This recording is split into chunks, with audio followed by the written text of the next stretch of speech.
Book 3, Chapter 14 of The Lancashire Witches.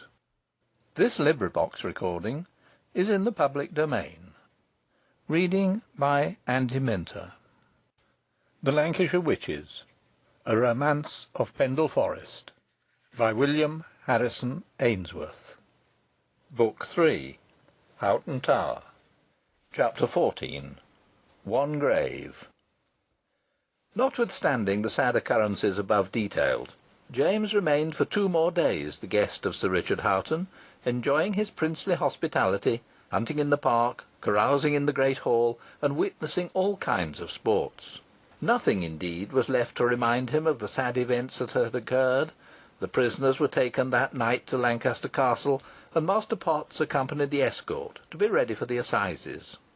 The 3 judges proceeded thither at the end of the week. The attendance of Roger Nowell, Nicholas, and Sir Ralph Assheton was also required as witnesses at the trial of the witches. Sir Richard Assheton and Dorothy had returned, as already stated, to Middleton, and though the intelligence of the death of Richard and Alizon was communicated to them with infinite caution, the shock to both was very great, especially to Dorothy, who was long, very long, in recovering from it. Nicholas's vivacity of temperament made him feel the loss of his cousin at first very keenly, but it soon wore off. He vowed amendment and reformation on the model of John Brewin, whose life offered so striking a contrast to his own, that it has very properly been placed in opposition by a reverend moralist. But I regret to say that he did not carry out his praiseworthy intentions. He was apt to make a joke of John Brewin, instead of imitating his example. He professed to devote himself to his excellent wife, but his old habits would break out, and I am sorry to say he was often to be found in the alehouse, and was just as fond of horse racing, cock fighting, hunting, fishing, and all other sports as ever. Occasionally he occupied a leisure or a rainy day with a journal, parts of which have been preserved. Author's note: published by the Chetham Society, and admirably edited, with notes, exhibiting an extraordinary amount of research and information, by the Reverend R. Raines, M.A., F.S.A., of Mildrew Parsonage, near Rochdale.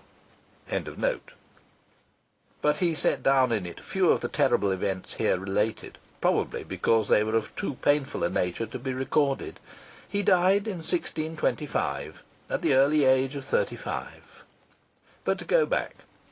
A few days after the tragical events at Houghton Tower, the whole village of Whalley was astir, but it was no festive occasion, no merry-making that called forth the inhabitants, for grief sat on every countenance.